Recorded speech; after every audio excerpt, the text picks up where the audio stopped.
Ilang buwan bago ang anibersaryo naming mag-asawa ay napagdesisyonan namin na maglaan ng oras kasama ang mga batang nasa bahay ampunan.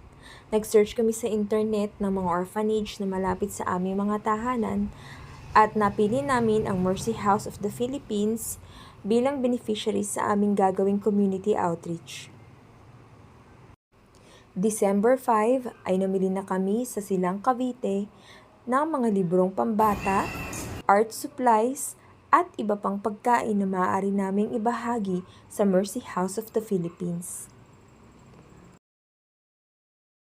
Noong mismong araw ay inagahan namin ang pagtungo sa Indang dahil dadaanan pa namin ang mga pagkaing pananghalian. At dahil holiday, expected na namin na madaming tao. Pero gayon pa man ay nakuha namin ng kumpleto at tama sa oras ang aming mga order.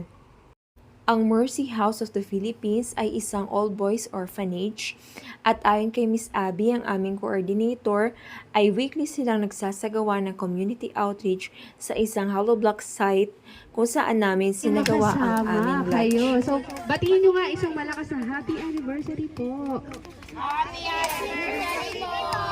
Thank you!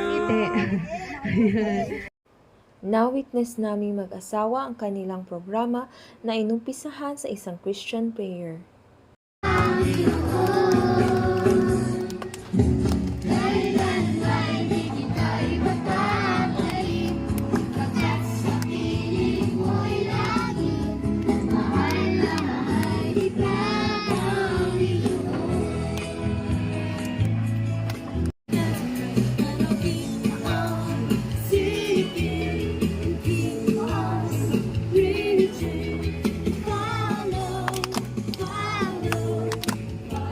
Jesus.